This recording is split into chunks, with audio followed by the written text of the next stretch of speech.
En el video de hoy vamos a continuar con la distribución beta, solo que esta vez no para estimar una proporción como veníamos viendo, sino para otras utilidades como son el comparar dos proporciones o probar la asociación entre variables cualitativas o validar pruebas diagnósticas.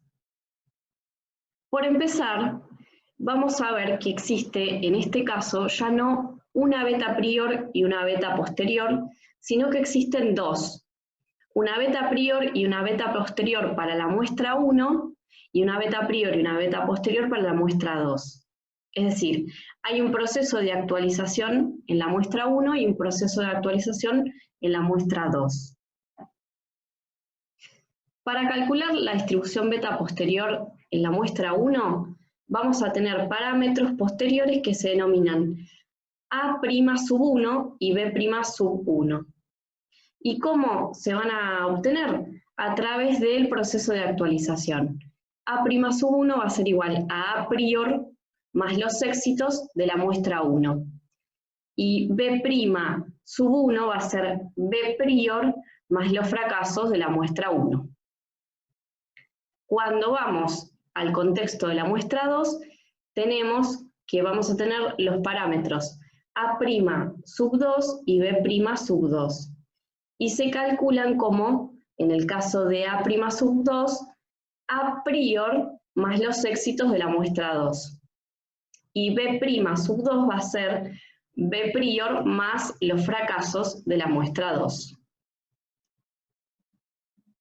Con estos parámetros, que serían A' y B' para la muestra 1 y A' y B' para la muestra 2, vamos a poder calcular la media posterior de la diferencia y el desvío estándar posterior de la diferencia. Es decir, que se va a generar una distribución beta posterior de la diferencia entre la muestra 1 y la muestra 2. A partir de esa media y desvío estándar posteriores de la diferencia, es que se genera un intervalo de credibilidad sobre el cual vamos a razonar o realizar inferencias. Este intervalo es de la diferencia de la muestra 1 y la muestra 2. ¿Cómo vamos a obtener la media posterior de la diferencia? Bueno, lo vamos a hacer restando la media posterior de la muestra 1. Si se fijan acá, todo es A' y B' para la muestra 1, sub 1. Y a este término le vamos a restar la media posterior que ocurre en la muestra 2. Por eso los parámetros figuran con A' y B' sub 2.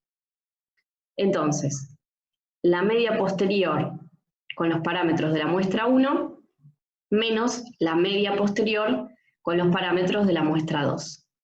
Esa resta nos va a dar la media posterior de la diferencia. Continuando, vamos a hacer el cálculo de la varianza posterior de la diferencia para luego obtener el desvío estándar de la diferencia. En el caso de la varianza, fíjense, de la diferencia, vamos a calcular la fórmula de la varianza con los parámetros A' y B' para la muestra 1. Por eso tienen sub 1. Este es el término que calcula la varianza con los parámetros posteriores de la muestra 1. Y en este caso vamos a sumar la varianza con los parámetros posteriores que provienen de la actualización de la muestra 2. O sea, varianza posterior en la muestra 1 más varianza posterior en la muestra 2. Una vez que tenemos esa varianza, que es conjugada o que es la suma, a ese resultado le vamos a aplicar la raíz cuadrada. Y al aplicarle la raíz cuadrada, vamos a obtener finalmente el desvío estándar posterior de la diferencia. Con esos valores de media posterior de la diferencia y desvío estándar posterior de la diferencia, vamos a poder calcular el intervalo de credibilidad bayesiano de la diferencia. Y a la vez, el cálculo de ese intervalo depende, como ya hemos visto, del tipo de contraste de hipótesis que hayamos planteado. es decir, si es bi o unilateral. Por otra parte, quiero mencionarles que en este caso, la aproximación que vamos a tener de cálculo del intervalo de credibilidad bayesiano va a ser a través de la distribución normal. Porque en este caso ya no vamos a tener una distribución beta con un parámetro A' y otro parámetro B'. En este caso tenemos dos distribuciones beta que se conjugan o se unen en una, que es esta distribución de la diferencia.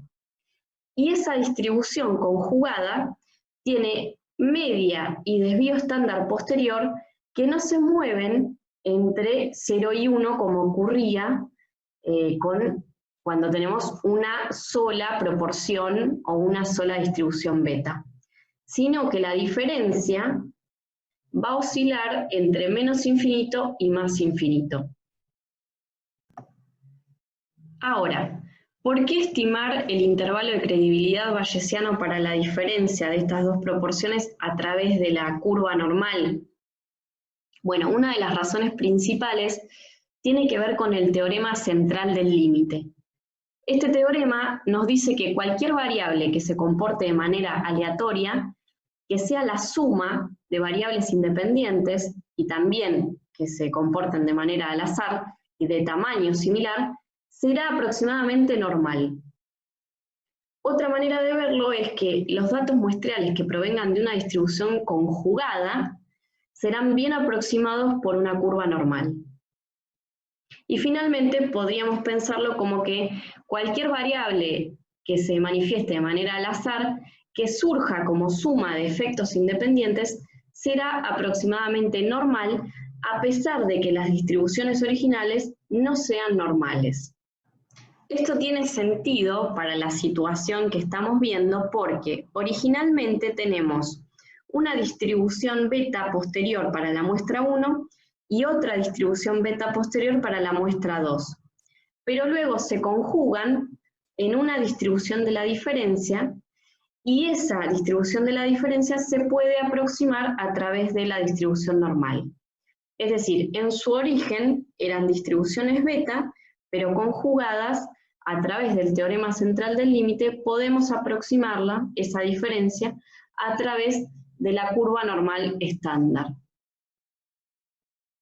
Con esto vamos a pasar a cómo es que se calculan los límites del intervalo de credibilidad bayesiano de esa diferencia. Bueno, en el caso del intervalo bilateral, nos van a interesar los dos límites, tanto el límite inferior como el superior, y la fórmula para calcularlo es la media posterior de la diferencia más o menos el valor de z de la curva normal estándar que deja el error alfa dividido 2. Es decir, el valor de z que nos deja 0,025 de probabilidad a la izquierda y por otro lado el valor de z que nos deja 0,025 de probabilidad a la derecha. Con ese valor de z lo vamos a multiplicar por el desvío estándar posterior de la diferencia y luego vamos a poder obtener de esa manera tanto límite inferior como superior. Entonces, como para resumir, hacemos la multiplicación de ese valor de z, de la curva normal estándar, lo multiplicamos por el desvío estándar posterior de la diferencia y ese resultado se lo vamos a sumar y se lo vamos a restar a la media posterior de las diferencias. Acá la clave es el y, porque tenemos un límite inferior y un límite superior. Ahora, si estamos frente a una situación unilateral, nos interesa un solo límite, que veremos cuál es el que necesitamos, depende de la situación, es decir, que depende del contraste de hipótesis particular. Pero, básicamente, en lo que cambia en la fórmula es que vamos a tener el valor de z de la curva normal que nos deja todo el error alfa a la izquierda, esa probabilidad de 0,05 a la izquierda, o todo el valor de probabilidad de 0,05 a la derecha, según el límite que necesitemos. Ese valor de z particular lo vamos a multiplicar por el desvío estándar posterior de la diferencia, y el resultado se lo vamos a sumar o se lo vamos a restar a la media. Y acá la clave es el o, porque o vamos a calcular el límite inferior restando, o vamos a calcular el límite superior sumando. Entonces vamos a pasar ahora a ver cómo es la curva normal estándar y cuáles son esos valores de z que nos sirven para hacer este cálculo del intervalo de credibilidad bayesiano de la diferencia, según si el contraste fue bilateral o unilateral. Se abre en el programa PQRS o cualquier programa que tengan donde puedan ver distribuciones de probabilidad, van a poder observar la curva normal estándar con una media de 0, una varianza igual a la unidad y un desvío estándar igual a la unidad, porque el desvío estándar es la raíz cuadrada de la varianza, o sea, raíz cuadrada de 1 es 1. Estos son los parámetros que caracterizan a la distribución normal o a la curva normal estándar. Media 0, desvío estándar 1. Si se fijan cómo se presenta, cuando estamos situados en el 0, nos deja un 0,5 de probabilidad a la izquierda y un 0,5 de probabilidad a la derecha. Esto quiere decir que tiene el 50% de la distribución a la izquierda y el otro 50% de la distribución a la derecha del 0, porque la media es 0.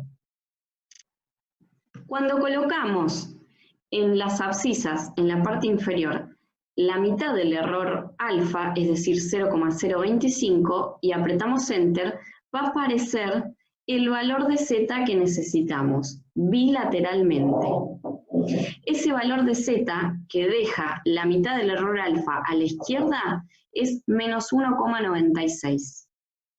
Si nos movemos a la derecha y ponemos el alfa dividido 2, o sea, 0,025, vamos a obtener que el valor de z que necesitamos bilateralmente es 1,96. Quiere decir que esta distribución nos genera una situación de espejo, es decir, bilateralmente el valor de z va a ser menos 1,96 en el caso de la parte inferior y para el lado de la parte superior más 1,96. Es el mismo valor, solo que en un caso negativo y en el otro positivo.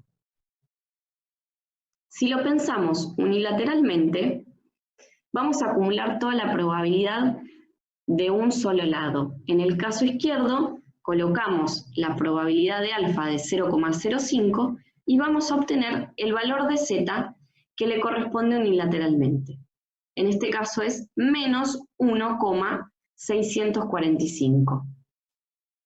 Si nos movemos a la derecha, vamos a ver que al colocar el 0,05 de probabilidad, vamos a obtener el valor de z, que es 1,645.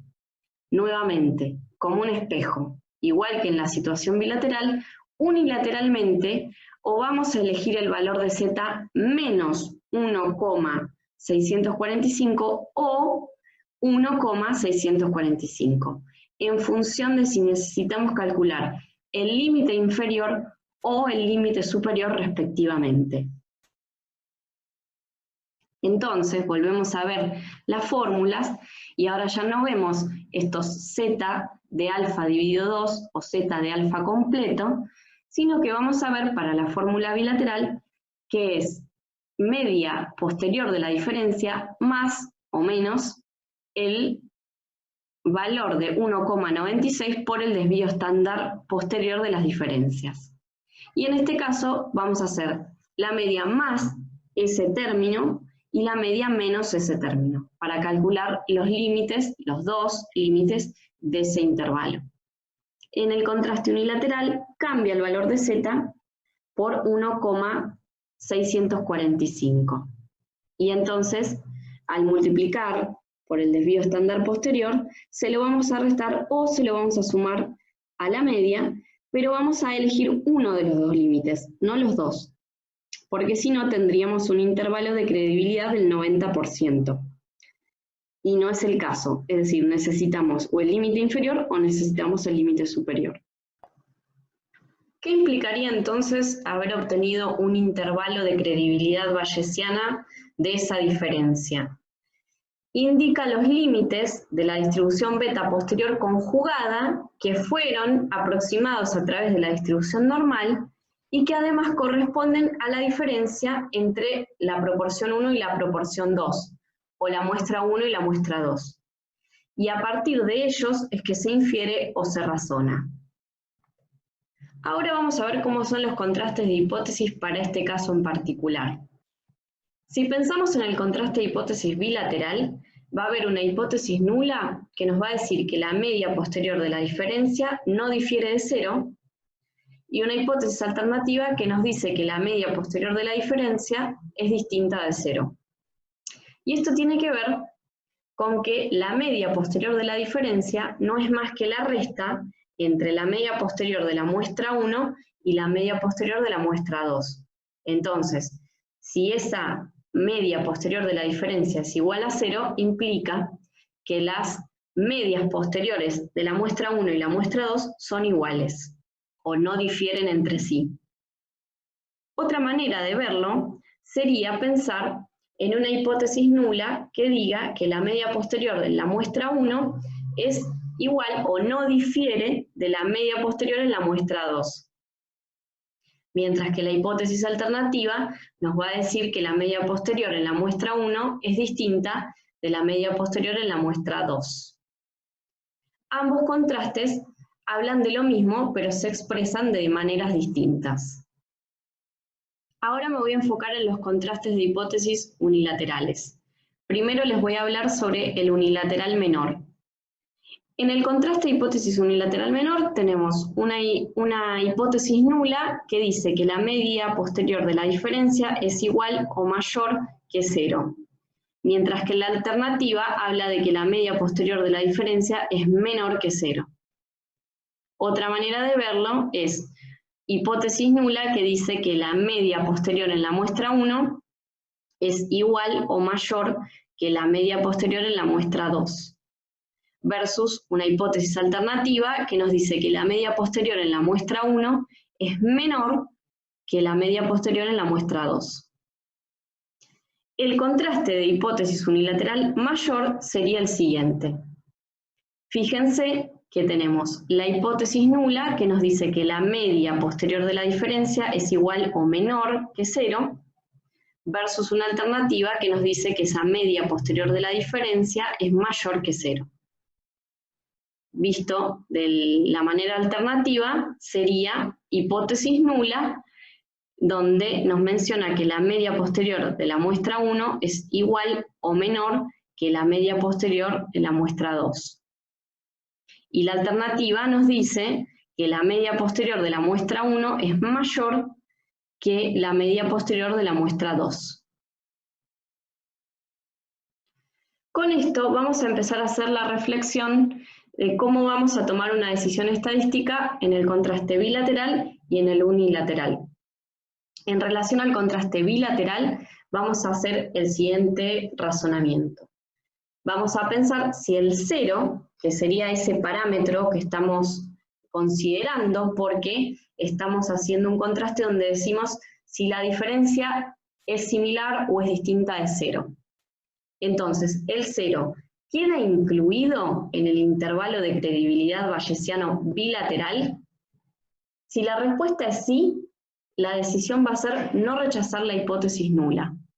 Es decir, vamos a concluir diciendo que no hay diferencias significativas entre las proporciones, o entre la muestra 1 y la muestra 2. Si la respuesta es no, vamos a rechazar la hipótesis nula y vamos a concluir diciendo que las diferencias son significativas entre la proporción 1 y la proporción 2. ¿Qué es lo que pasa en un contraste de hipótesis unilateral? Por empezar, vamos a calcular un solo límite del intervalo de credibilidad bayesiano de la diferencia, que va a ser el inferior en el caso del contraste derecho o el superior si el contraste fue izquierdo. Por otro lado, vamos a observar cómo es ese límite en relación al 0. Es decir, si el 0 está incluido en el intervalo o no está incluido en ese intervalo. Y por otro lado, vamos a un tercer paso, que es uno de los más importantes, que es transformar ese 0 o ese parámetro que dice que las proporciones o las muestras no difieren entre sí, en relación a los datos de la media posterior de la diferencia y del desvío estándar posterior de la diferencia, en un valor de la curva normal, es decir, un valor de z, al que por ejemplo podemos llamar z-Bayes, con el cual vamos a poder tomar una decisión estadística. Es decir, ese 0 más los datos de la distribución posterior de la diferencia, los vamos a hacer interactuar para obtener un índice o un valor de z de la curva normal estándar, y con ese valor vamos a observar cuál es la probabilidad que le corresponde, para luego tomar una decisión. Entonces lo vamos a ver. Este valor de z, o z-Bayes, va a ser igual a un parámetro de la diferencia, que es el 0, como ya les había mencionado, porque se parte de la nulidad, o que las diferencias entre las muestras son nulas, y a ese 0 le vamos a restar la media posterior de la diferencia, y vamos a dividir esa resta por el desvío estándar posterior de la diferencia. Entonces, con esta fórmula vamos a poner el valor de la media posterior de la diferencia y del desvío estándar posterior de la diferencia, y vamos a obtener un valor de z-Bayes. Con ese valor de z-Bayes vamos a ir a la curva normal estándar, con media 0 y desvío estándar 1, y vamos a ver cuál es la probabilidad que le corresponde a dicho valor. Es decir, vamos a calcular, en definitiva, el valor P, o la probabilidad posterior, que le corresponde a ese valor de Z, o z-Bayes. Y en definitiva, vamos a hacer el razonamiento con el que ya están acostumbrados a manejarse, que es que si el valor de P es igual o mayor al error alfa, no vamos a rechazar la hipótesis nula. Caso contrario, si el valor P es menor al alfa considerado, vamos a rechazar la hipótesis nula. Me voy a detener en hacer la reflexión acerca del valor P según el tipo de contraste unilateral. Vamos a pensar en un contraste unilateral menor. ¿Qué ocurre cuando tenemos un valor P que es igual o mayor al alfa? Recién habíamos dicho que era no rechazar la hipótesis nula. Entonces, ¿cómo podríamos concluir? Podríamos decir que la media posterior de la diferencia no es significativamente menor que 0. Pero decir eso a veces es complejo para la interpretación. Entonces, lo que podríamos decir, que es mucho más lógico, que nos resulta más sencillo de entender, es que la muestra 1 no es significativamente menor que la muestra 2. Abren paréntesis y ponen el valor P. Ahora, si hubiésemos obtenido un valor de P menor al alfa, la decisión era rechazar la hipótesis nula. ¿Cómo podemos concluir? Podemos decir que la media posterior de la diferencia es significativamente menor que 0. Nuevamente, es complejo de entender y sería más sencillo expresarlo como que la muestra 1 es significativamente menor que la muestra 2. Abren paréntesis y ponen el valor P que hayan obtenido. ¿Qué es lo que va a ocurrir en el caso de un contraste unilateral mayor? Si el valor P que obtuvimos es igual o mayor al alfa, la decisión habíamos dicho que era no rechazar la hipótesis nula. Lo podemos concluir como que la media posterior de la diferencia no es significativamente mayor que 0, pero tal vez tenga más sentido expresarlo como que la muestra 1 no es significativamente mayor que la muestra 2, con su correspondiente valor P. Si el valor P hubiese sido menor al alfa, ya sabemos que la decisión es rechazar la hipótesis nula. Y al rechazar la hipótesis nula, vamos a tomar lo que dice la hipótesis alternativa y lo vamos a expresar de las siguientes dos maneras. Que la media posterior de la diferencia es significativamente mayor que 0, o, si preferimos, que la muestra 1 es significativamente mayor que la muestra 2, y abro paréntesis y pongo el valor de P obtenido. Con esto voy a finalizar el contexto teórico y en un próximo video vamos a ver un ejemplo para aplicar todo esto que estuvimos aprendiendo.